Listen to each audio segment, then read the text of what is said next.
নমস্কার, আমি স্বাতিলেখা চলে এসেছি আজকের আরও একটা নতুন ভিডিও নিয়ে। ভিডিওটাকে স্কিপ করে দেখলে কিন্তু বুঝতে অসুবিধা হবে, সেই জন্য আমি বলবো স্কিপ না করে পুরো ভিডিওটাকে মন দিয়ে দেখতে।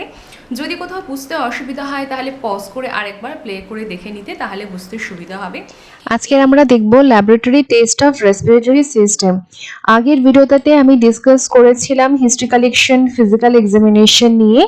এখানে আলোচনা করব laboratory test. A wide range of diagnostic studies may be performed in patients with respiratory conditions. এবার যে সমস্ত পেশেন্টের রেসপিরেটরি ডিজিজ আছে সেখানে কিন্তু প্রচুর রকমের ডায়াগনস্টিক স্টাডি করা যায়, প্রচুর রকমের টেস্ট কিন্তু আছে। প্রথমেই আমরা দেখব pulmonary function test. Pulmonary function test PFT, পিএফটিটা হচ্ছে শর্ট ফর্ম আর routinely used in patients with chronic respiratory disorders. Now chronic মানে হচ্ছে যখন একই রকমের রেসপিরেটরি ডিজিজ যখন বারবার হচ্ছে, সেটা অনেক দিন ধরে রয়েছে, তখন হচ্ছে ক্রনিক। তাহলে পালমোনারি ফাংশন টেস্ট মেনলি যে সমস্ত পেশেন্টের ক্রনিক রেসপিরেটরি ডিজিজ আছে সেখানে করা হয়। They are performed to assess respiratory function and to determine the extent of dysfunction. এগুলো করা হয় রেসপিরেটরি ফাংশন চেক করবার জন্য, আর তার সাথে কতটা ডিসফাংশন হয়ে আছে রেসপিরেটরি ডিজিজের জন্য সেটাও কিন্তু দেখা হয়। Such tests include measurements of lung volumes, ventilatory function and the mechanics of breathing, diffusion and gas exchange. শুধুমাত্র তাই নয়, এই টেস্টগুলোর মধ্যে কিন্তু লাং ভলিউম মানে লাংসের মধ্যে লাংসের অ্যাকচুয়ালি কতটা ক্যাপাসিটি আছে, তার ভেন্টিলেটরি ফাংশনটা কি, ব্রিদিং এর কি মেকানিজম, ডিফিউশন, গ্যাস এক্সচেঞ্জ, পুরোটাকেই কিন্তু পালমোনারি ফাংশন টেস্ট চেক করছে।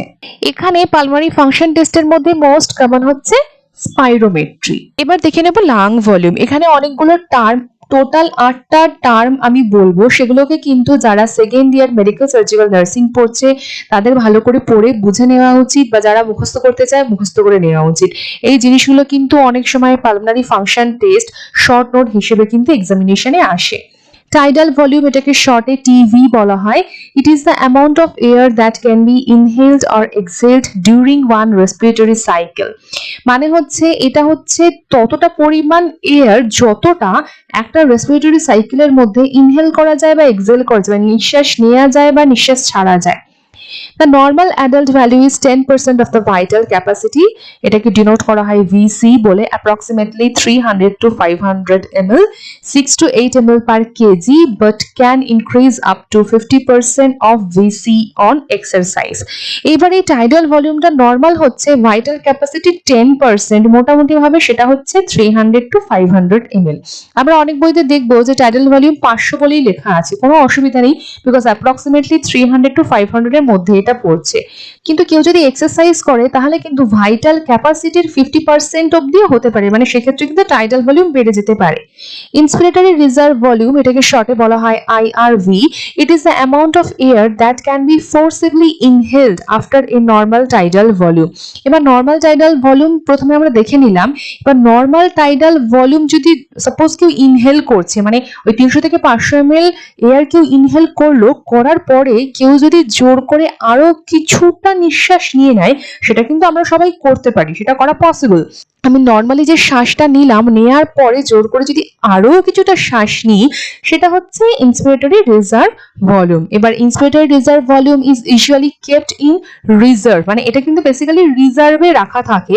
এবার কখন এটাকে ইউজ করা যায়, but is used during deep breathing, এটাকে ডিপ ব্রিদিং এর সময় ইউজ করা যেতে পারে। The normal adult value is 1900 to 3300 ml, এটা কিন্তু নর্মাল ভ্যালু। বারবার করে বলছি, ভ্যালুগুলোকে মুখস্থ করলে খুব ভালো হয়, বা মনে রাখতে পারলে তো আরোই ভালো। এরপর আমরা টার্ম দেখবো এক্সপিরেটরি রিজার্ভ ভলিউম, এটাকে ডিনোট করা হয় ERV বলে। It is the volume of air that can be exhaled forcibly after exhalation of normal tidal volume. এটা কিন্তু ইন্সপিরেটরি রিজার্ভ ভলিউমের ঠিক অপোজিট।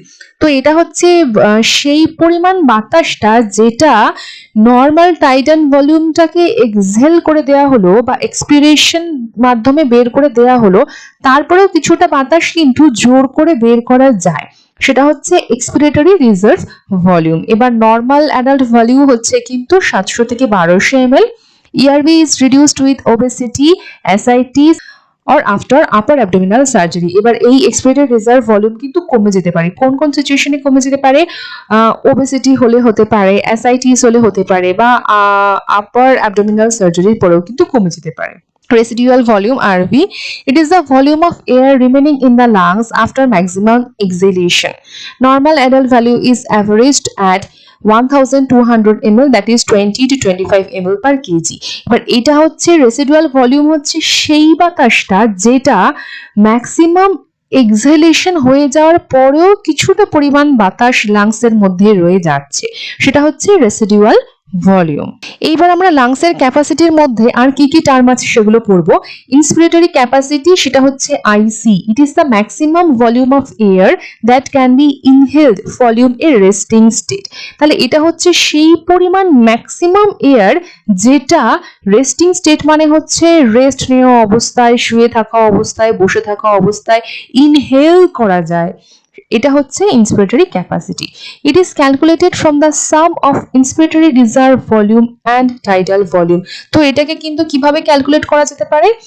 ইন্সপিরেটরি ক্যাপাসিটি মানে হচ্ছে inspiratory reserve volume plus tidal volume. এবার total lung capacity TLC, it is the maximum volume of air that lungs can accommodate or sum of all volume compartments or volume of air in lungs after maximum inspiration। এবার এটা হচ্ছে লাংসের সেই maximum এয়ারের maximum air যেখানে হচ্ছে প্রত্যেকটা জিনিসকে lungs মানে যতটা পরিমাণ বাতাসকে লাংস অ্যাকোমোডেট করতে পারছে, মানে লাংস ধরে রাখতে পারছে, বা বলা যায় ম্যাক্সিমাম ইন্সপিরেশনের পরে যতটা এয়ার লাংসের মধ্যে রয়েছে। তা নর্মাল ভ্যালু হচ্ছে 6000 ml or 4 to 6 litre. Total lung capacity হচ্ছে total lung capacity is calculated by summation of the four primary lung volumes। এবার প্রাইমারি লাং ভলিউমস এর মধ্যে কি কি পড়ছে, যে চারটে আগে দেখলাম, tidal volume, inspiratory reserve volume, expiratory reserve volume plus হচ্ছে রেসিডুয়াল ভলিউম। এবার এই চারটে কি মেলালে হচ্ছে লাংসের যে ক্যাপাসিটি, যতটা লাংস একসাথে অ্যাকোমোডেট করতে পারছে, সেটা কিন্তু হচ্ছে টিএলসি। এবার টিএলসি কোন কোন সিচুয়েশনে ইনক্রিজড হয়ে যেতে পারে, মানে এই পরিমাণটা আরো বেড়ে যেতে পারে। অবভিয়াসলি সেটা খুব একটা ভালো ব্যাপার নয়, কারণ 4 to 6 লিটার হচ্ছে নর্মাল, তার থেকে বেড়ে যাওয়া মানে অবভিয়াসলি সেখানে এয়ার ট্র্যাপ হয়ে যাচ্ছে, মানে বাতাস ভিতরে আটকে থাকছে, জমে থাকছে। সেটা কোন সিচুয়েশনে হচ্ছে? Obstructive defect such as emphysema. তো এমফাইসিমাতে কিন্তু এয়ার ট্র্যাপ হয়ে গিয়ে এই টোটাল লাং ক্যাপাসিটি অনেক বেড়ে যাবে। ভাইটাল ক্যাপাসিটি হচ্ছে VC, it is the total amount of air exhaled after maximum inhalation. Maximum inhale করার পরে টোটাল এয়ার যতটা এক্সহেল করে বের করা হচ্ছে সেটা হচ্ছে ভাইটাল ক্যাপাসিটি। ভ্যালু হচ্ছে 4800 ml and it varies according to body and size। Obviously এটা হচ্ছে এজ আর বডি সাইজের সাথে কিন্তু চেঞ্জ হয়। It is calculated by summing tidal volume, inspiratory reserve volume and expiratory reserve volume. তো এখানে কোনগুলোকে যোগ করে ভাইটাল ক্যাপাসিটি পাওয়া যাচ্ছে? Tidal volume plus inspiratory reserve volume plus expiratory reserve volume. আর লাস্ট আরেকটা টার্ম পাচ্ছি ফাংশনাল রেসিডুয়াল ক্যাপাসিটি, এফআরসি। সেটা হচ্ছে it is the amount of air remaining in the lungs at the end of normal exhalation. এবার normal এক্সহেলেশন হয়ে গেল, তারপরে লাংসে যে পরিমাণ বাতাস বা এয়ার এখনো থেকে যাচ্ছে সেটা হচ্ছে functional residual capacity. It is calculated by adding together residual and expiratory reserve volume। এবার এটাকে কি করে ক্যালকুলেট করা যায়? রেসিডুয়াল ভলিউম যেটা থেকে যাচ্ছে প্লাস এক্সপিরেটরি রিজার্ভ ভলিউমটাকে প্লাস করে। The normal value is about 1800 to 2200 ml। এবার এটা হচ্ছে নর্মাল ভ্যালু, তাহলে FRC is equal to residual volume plus expiratory reserve volume. Okay, so আমরা এই গ্রাফটা দেখতে পারি। এই গ্রাফটা যদি কেউ এঁকে প্র্যাকটিস করে মাথায় রেখে দিতে পারে তাহলে তার থেকে ভালো কিছু হতেই পারে না। গ্রাফের বাঁদিকে দেওয়া রয়েছে লাং ভলিউম, সেখানে 0 থেকে শুরু করে 1000, 2000, 3000, 4000 করে ml এ লাং ভলিউম দেওয়া আছে, আর ডান দিকে হচ্ছে টাইম। তো এখানে গ্রাফ ড্র করা হয়েছে, এই যে হালকা হলুদ রঙের জায়গাটার মধ্যে টাইডাল ভলিউম লেখা আছে 500 ml। তো আমাকে তার মানে এই এরিয়াটা হচ্ছে টাইডাল ভলিউম, এটা 500 ml এর। এরপরে হচ্ছে আকাশি জায়গাটা হচ্ছে এক্সপিরেটরি রিজার্ভ ভলিউম, সেটা হচ্ছে 1200 ml। ওপরে যে ছাই রঙের জায়গাটা আমরা দেখতে পাচ্ছি এতটা হচ্ছে ইন্সপিরেটরি রিজার্ভ ভলিউম 3100 ml, আর তলায় একটু ডিপ খয়েরি রঙের যে জায়গাটা আমরা দেখতে পাচ্ছি সেটা হচ্ছে রেসিডুয়াল ভলিউম 1200 ml। এবার যেহেতু আমরা দেখেছিলাম আইসি মানে হচ্ছে inspiratory reserve volume plus tidal volume, তাই দুটোকে মিলে হচ্ছে ইন্সপিরেটরি ক্যাপাসিটি 3600 ml। আর ফাংশনাল রেসিডুয়াল ক্যাপাসিটি বা এফআরসি দেখেছিলাম expiratory reserve volume plus residual volume মিলিয়ে, তাই সেটা হচ্ছে 2400 ml। নর্মাল ভ্যালু নাও, প্রথমে যখন স্পাইরোমেট্রির কথা বলেছিলাম যে পালমোনারি ফাংশন টেস্টের মধ্যে স্পাইরোমেট্রি হচ্ছে সব থেকে কমন, তখন কিন্তু তার নর্মাল ভ্যালু জানায়নি। এখানে তার নর্মাল ভ্যালু জানাচ্ছি। এই নর্মাল ভ্যালু দেখে কিন্তু ডিসাইড করা হয় যে পেশেন্ট অ্যাকচুয়ালি নর্মাল পেশেন্ট না তার কোনো মাইল্ড অবস্ট্রাকশন আছে, মডারেট অবস্ট্রাকশন আছে না সিভিয়ার অবস্ট্রাকশন আছে। এখানে forced expiratory volume in 1 second তার সাথে ফোর্সড ভাইটাল ক্যাপাসিটি রেশিও দেখা হয় is the percentage of FVC that can be expired in 1 second. এখানে যখন এই force expiratory volume in 1 second তার সাথে forced vital capacity through spirometry যখন দেখা হচ্ছে, তাতে পেশেন্ট যদি এই 70% to 80% রেঞ্জের মধ্যে পড়ে তার মানে পেশেন্ট নর্মাল, যদি 60 to 80% এর মধ্যে পড়ে তার মানে পেশেন্টের মাইল্ড অবস্ট্রাকশন আছে, 50 to 60% এর মধ্যে মানে পেশেন্টের মডারেট অবস্ট্রাকশন আছে, 50% এর থেকে কম মানে পেশেন্টের সিভিয়ার অবস্ট্রাকশন আছে। এরপরে আমরা দেখব আর্টেরিয়াল ব্লাড গ্যাস স্টাডি।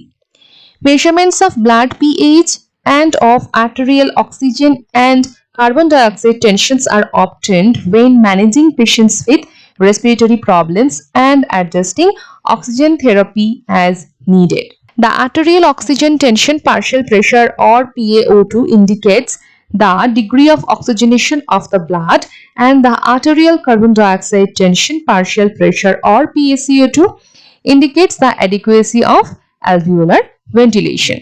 তো এখানে আর্টেরিয়াল ব্লাড গ্যাস স্টাডি থেকে আমরা দেখতে পেয়ে যাব যে আর্টেরিয়াল ব্লাডের মধ্যে অক্সিজেন আর কার্বন ডাইঅক্সাইডের কতটা লেভেল আছে সেটা, কারণ সেটার উপরেও ডিপেন্ড করে কিন্তু যে পেশেন্টের রেসপিরেটরি ডিজিজ আছে সেগুলোকে সেইভাবে কিন্তু ট্রিট করতে হয়। শুধুমাত্র তাই নয়, তার উপরে ডিপেন্ড করে পেশেন্টকে কিন্তু অক্সিজেন থেরাপি দেওয়া যেতে পারে। আর্টেরিয়াল ব্লাড গ্যাসের ক্ষেত্রে মানে পার্শিয়াল প্রেশার অফ অক্সিজেন আর PaCO2 লেভেলটা দেখা কিন্তু ভীষণ রকম ভাবে জরুরি। এবিজির স্লিপে যে PaCO2 আর PaO2 আমরা দেখতে পাবো, আমাদের পক্ষে বুঝে যাওয়াটা কিন্তু ভীষণ ইজি হবে।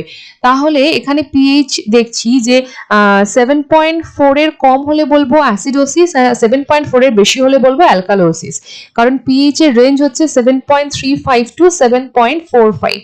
PaCO2 হচ্ছে 35 থেকে 45, বাইকার্বনেট HCO3 হচ্ছে 22 থেকে 28। তাহলে এখানে আমাকে মাথায় রাখতে হবে যে এগুলোর উপরে ডিপেন্ড করে কিন্তু রেসপিরেটরি বা মেটাবলিক অ্যালকালোসিস অ্যাসিডোসিস কি হয় সেগুলোকে আমরা বুঝতে পারবো। তো এখানে এইভাবে আমরা মনে রাখতে পারি যে Rome, so R for respiratory, O for opposite, M for metabolic, E for equal. তো এখানে রেসপিরেটরির ক্ষেত্রে আমরা দেখতে পাচ্ছি পিএইচ হাই, PaCO2 লো, তো এটা হচ্ছে অ্যালকালোসিস, তাহলে রেসপিরেটরি অ্যালকালোসিস। অপোজিট, তাহলে পিএইচ কম, PaCO2 হাই, তাহলে এখানে হচ্ছে অ্যাসিডোসিস, তাহলে respiratory acidosis. In case of metabolic আমরা দেখতে পাবো পিএইচও হাই, HCO3 মানে বাইকার্বনেটও হাই, তাহলে এটা হচ্ছে কিন্তু মেটাবলিক অ্যালকালোসিস। আবার একই রকম ভাবে পিএইচ লো আবার HCO3ও লো, তাহলে এটা কিন্তু মেটাবলিক অ্যাসিডোসিস। সো এইভাবে কিন্তু এবিজি দেখে আমি কিন্তু বুঝতে পেরে যাব কোনটা রেসপিরেটরি অ্যালকালোসিস অ্যাসিডোসিস, কোনটা মেটাবলিক অ্যালকালোসিস অ্যাসিডোসিস। এরপর দেখব pulse oximetry. Pulse oximetry is a non-invasive method of continuously monitoring the oxygen saturation of hemoglobin. When oxygen saturation is measured with pulse oximetry, it is referred to as SpO2. Pulse oximetry মানে আমাকে মাথায় রাখতে হবে এটা একটা non invasive method. Non invasive method মানে শরীরের মধ্যে কোনো রকম ভাবে কোনো কিছু ঢুকিয়ে নয় বা কোনো কাটাছেঁড়া না করে যখন মেজারমেন্টটা নেওয়া হচ্ছে সেটা হচ্ছে নন ইনভেসিভ। এখানে হিমোগ্লোবিনের কতটা অক্সিজেন স্যাচুরেশন হয়ে আছে সেটাকে আমরা জানতে পারছি। এবার অক্সিজেন স্যাচুরেশনটাকে যখন আমরা পালস অক্সিমেট্রি দিয়ে চেক করছি তখন তাকে বলা হচ্ছে SpO2 or saturation of oxygen. Oxygen. তো এগুলো হচ্ছে পোর্টেবল পালস অক্সিমিটার মেশিন। এখন কোভিড-19 প্যান্ডেমিক সিচুয়েশনে এগুলো অনেকেই বাড়িতে রাখছেন SpO2 বা অক্সিজেনের স্যাচুরেশন চেক করবার জন্য। Normal SpO2 values R 95 to 100%, এবার নর্মাল ভ্যালুটা কিন্তু 95 থেকে 100।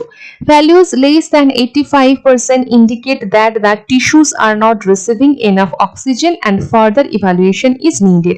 এবার কোনো সিচুয়েশনে ভ্যালু যদি 85 এরও কম হয়, তার মানে শরীরের মধ্যে যে টিস্যুগুলো রয়েছে সেগুলো কিন্তু ইনাফ অক্সিজেন পাচ্ছে না।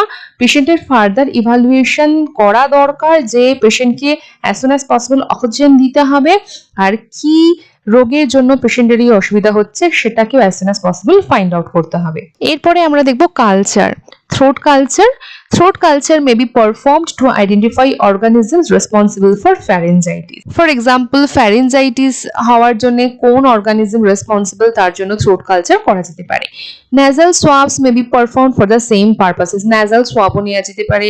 আজকাল কিন্তু কোভিড-19 এর জন্যও কিন্তু nasal swab নেওয়া হচ্ছে। এরপর দেখব sputum study. Sputum is obtained for analysis to identify pathogenic organism and to determine whether malignant cells are present. Periodic sputum examinations may be necessary. Expectoration is the usual method for collecting a sputum specimen. কোনো পেশেন্টের respiratory ডিজিজের ক্ষেত্রে যখন sputum উঠছে, sputum বেরোচ্ছে কাশির সাথে, সেক্ষেত্রে কিন্তু স্পুটামটাকে পরীক্ষা করা ভীষণ রকম ভাবে দরকার, বোঝার জন্য যে পেশেন্টের এক্স্যাক্টলি কি কোন ডিজিজ কন্ডিশন হওয়ার সাথে সাথে কতটা খারাপ অবস্থা বা কিভাবে পেশেন্টকে ট্রিট করলে পেশেন্ট তাড়াতাড়ি সুস্থ হয়ে উঠবে, সেজন্য কিন্তু স্পুটাম এক্সামিনেশন দরকার পড়ে। ইমেজিং স্টাডিজের মধ্যে আমরা দেখব x-ray, CT scan, MRI, contrast studies and radio isotope diagnostic scan. ফার্স্টে দেখব চেস্ট এক্স-রে। আর chest x-ray may reveal an extensive pathologic process in the lungs in the absence of symptoms. Basically পেশেন্টের হয়তো কোনো symptom নেই, অথচ মানে একটা ম্যাসিভ কিছু একটা কন্ডিশন পেশেন্টের মধ্যে অলরেডি হয়ে আছে, একটা ম্যাসিভ কোনো রোগ পেশেন্টের অলরেডি হয়েছে। তো অনেক ক্ষেত্রেই সেটা কিন্তু চেস্ট এক্স-রে করতে গিয়ে ধরা পড়ে যায়, অনেক ক্ষেত্রে পেশেন্টের কোনো সিমটম থাকে না। The routine chest x-ray consist of 2 views. এবার রুটিন চেস্ট এক্স-রে দুটো ভিউ থাকে, একটা হচ্ছে পস্টেরিয়র অ্যান্টেরিয়র প্রজেকশন আর একটা হচ্ছে ল্যাটারাল প্রজেকশন। এই দুটো ভাবে চেস্ট এক্স-রে নেওয়া হয়। এটা একটা নর্মাল চেস্ট এক্স-রে ছবি। অবভিয়াসলি যেখানে পেশেন্টের কোনো একটা রেসপিরেটরি ডিজিজ কন্ডিশন থাকবে সেখানে এই নর্মাল এক্স-রে ছবিটা আর নর্মাল থাকবে না, সেখানে অ্যাবনর্মালিটি গুলো কিন্তু প্রমিনেন্ট হয়ে থাকবে। রেগুলার চেক করার সাথে সাথে, রেগুলার দেখার সাথে সাথে কিন্তু সেই জিনিসগুলো আমাদের চোখেও ধরা পড়বে। Computed tomography or CT scan. Now, CT is an imaging method in which the lungs are scanned in successive layers by a narrow beam X-ray. এবার সিটি স্ক্যানে কি করা হচ্ছে, বেসিক্যালি ন্যারো বিম এক্স-রে দিয়ে কিন্তু ভিজুয়ালাইজেশন হয়। The images produced provides a cross-sectional view of the chest. এবার চেস্টের ক্ষেত্রে যখন সিটি স্ক্যান করা হয় তখন এটা চেস্টের একটা cross-sectional view দেয়। CT may be used to define pulmonary nodules or small tumors adjacent to pleural surfaces that are not visible on routine chest X-ray. বা সিটি স্ক্যান কিন্তু অনেক রকম ডায়াগনোসিসের ক্ষেত্রে ইউজ হয়, যেখানে কোনো পালমোনারি নডিউল চেক করা হোক বা কোনো স্মল টিউমার চেক করা হোক, যেগুলো প্লুরাল সারফেসের কাছে আছে, যেগুলো মানে লাংয়ের প্লুরার কাছে আছে, যেগুলো বেসিক্যালি চেস্ট এক্স-রে করে হয়তো ধরা পড়ছে না, সেটা সিটি স্ক্যান থেকে ধরা পড়ে। তো এটা একটা সিটি স্ক্যান হচ্ছে একজন পেশেন্টের তার ছবি। এরপর হচ্ছে MRI or magnetic resonance imaging. MRI is similar to CT except that magnetic fields and radio frequency signals are used instead of a narrow beam X-ray. বা সিটি স্ক্যানের ক্ষেত্রে কি হয়েছিল, ন্যারো বিম এক্স-রে ইউজ হয়েছিল, কিন্তু এমআরআই এর ক্ষেত্রে হচ্ছে magnetic field আর radio frequency signal use হয়। তো এই দিক থেকেই হচ্ছে সিটি স্ক্যান আর এমআরআই কিন্তু আলাদা। MRI yields a much more detailed diagnostic image than CT because it visualizes soft tissues. এবার MRI কিন্তু সিটি স্ক্যানের থেকে অনেক বেশি ডিটেলড ইমেজ দেয়, কারণ এটা কিন্তু সফট টিস্যুকে চেক করে ম্যাগনেটিক ফিল্ড আর রেডিও ফ্রিকোয়েন্সি সিগন্যালের মাধ্যমে। MRI is used to characterize pulmonary nodules to help stage bronchogenic carcinoma. এবার MRI কিন্তু পালমোনারি নডিউলস কি আছে বা ব্রঙ্কোজেনিক কার্সিনোমা মানে ক্যান্সার যদি হয় তার কত স্টেজ সেগুলোকে ফাইন্ড আউট করতে MRI হেল্প করে। এটা একটা MRI মেশিনের ছবি। এবারে আমরা দেখব pulmonary angiography. Pulmonary angiography is most commonly used to investigate thromboembolic disease of the lungs such as pulmonary emboli and congenital abnormalities of the pulmonary vascular tree. এবার পালমোনারি এম্বোলাই হচ্ছে একটা কন্ডিশন যেখানে লাংসের মধ্যে ব্রঙ্কাই, ব্রঙ্কিওলস বা অ্যালভিওলাই বা যে কোনো জায়গাতে হোক যদি কোনো এম্বোলাস মানে যদি কোনো এয়ার আটকে থাকে সেই সিচুয়েশনটাকে বলা হচ্ছে পালমোনারি এম্বোলাই। তাহলে সেই ডিজিজ কন্ডিশনটাকে ফাইন্ড আউট করতে বা যদি পালমোনারি ভাস্কুলার ট্রি এর মধ্যে যদি কোনো কনজেনিটাল অ্যাবনর্মালিটি মানে জন্ম থেকে যদি কোনো অ্যাবনর্মালিটি থেকে থাকে সেটাকে ফাইন্ড আউট করতে হেল্প করে পালমোনারি অ্যাঞ্জিওগ্রাফি। তো এখানে আমরা একটা দেখতে পাচ্ছি নর্মাল এক্সরে ইমেজ আর এখানে আমরা দেখতে পাচ্ছি পালমোনারি অ্যাঞ্জিওগ্রাফির পর একটা এক্সরের ইমেজ। এখানে যেমন এই ছবিটার মাধ্যমে আমরা দেখতে পাচ্ছি যে পালমোনারি ট্রির মধ্যে এক্স্যাক্টলি কোথায় ম্যালফরমেশন রয়েছে সেটা খুব ভালো মতো বোঝা যাচ্ছে। এছাড়া পালমোনারি অ্যাঞ্জিওগ্রাফির সময় যখন ক্যাথেটার ইনসার্ট করে যখন চেক করা হয় আর্টারির মধ্যে দিয়ে তখন এগুলোও কিন্তু খুব ভালো রকম ভাবে দেখতে পাওয়া যায়।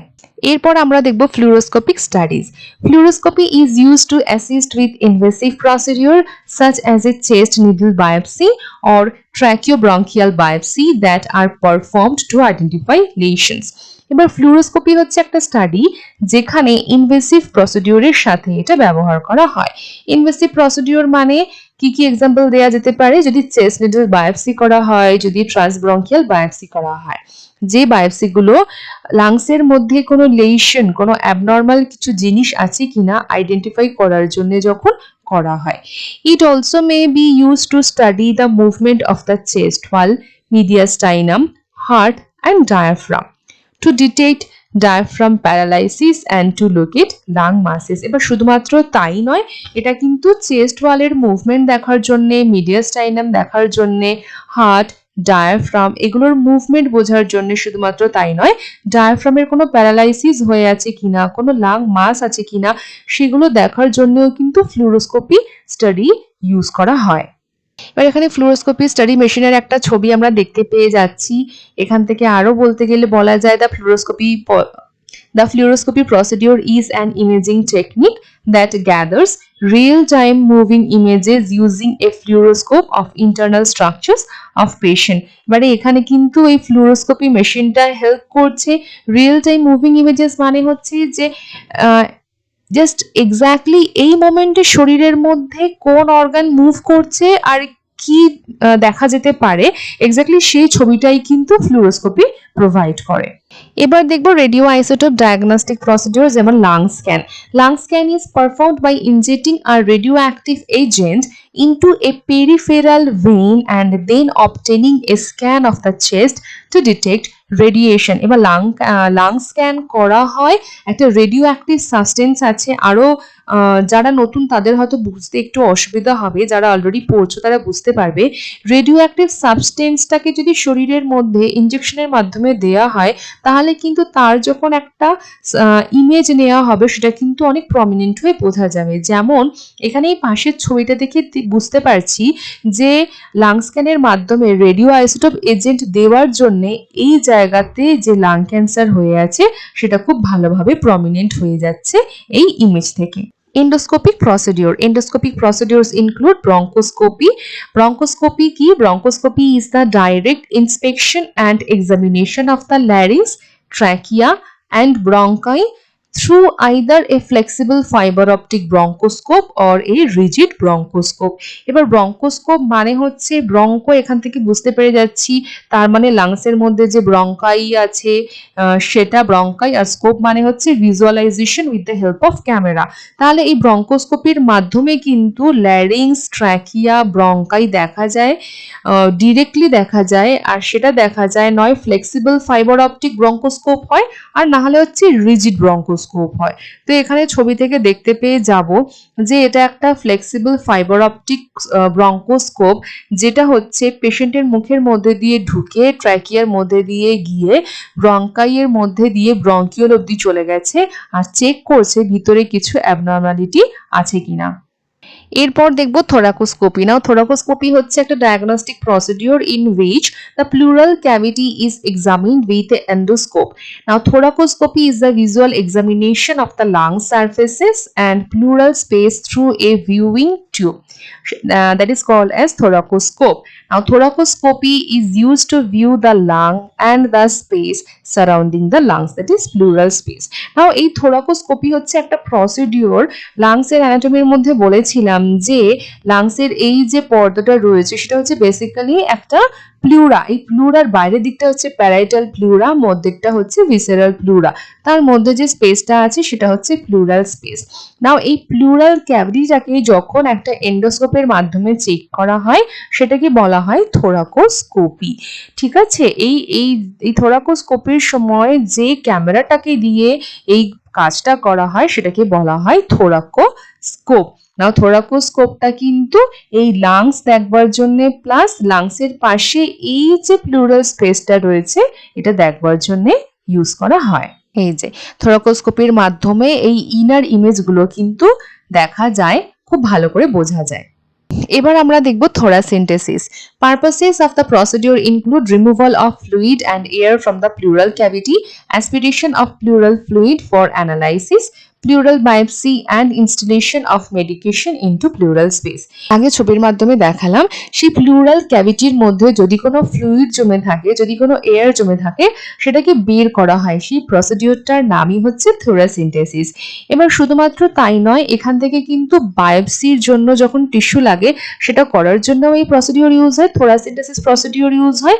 এছাড়া যদি এই প্লুরাল ক্যাভিটি এই স্পেসের মধ্যে যদি কোনো মেডিকেশন দিতে হয় তার জন্যও কিন্তু এই থোরাসিন্থেসিস প্রসিডিওর ব্যবহার করা হয়। তাহলে আমরা এই ছবিতে দেখতে পাচ্ছি যে একটা সিরিঞ্জ দিয়ে যেখানে অনেক বড় একটা নিডল রয়েছে সেটা প্লুরাল ক্যাভিটিতে ঢোকানো হয়েছে আর সেখানে কিছু ফ্লুইড জমে আছে, ফ্লুইডটাকে টেনে বের করা হচ্ছে। না এই সিচুয়েশন হতে পারে প্লুরাল ইফিউশন বলে একটা রেসপিরেটরি ডিজিজের ক্ষেত্রে। সেই ডিজিজের সময়ও কিন্তু ফ্লুইডটাকে বের করার জন্য এই থোরাসিন্থেসিস প্রসিডিওর করা হয়। বায়োপসি.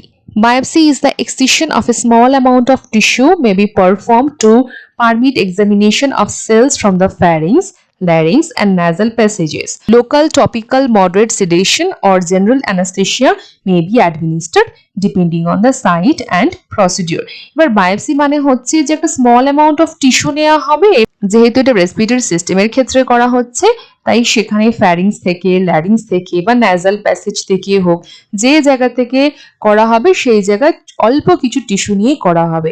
এবার এক্স্যাক্টলি কোন জায়গাতে করা হচ্ছে তার উপরে ডিপেন্ড করে লোকাল, টপিক্যাল, মডারেট সেডেশন বা জেনারেল অ্যানাস্থেশিয়া দেয়া হতে পারে।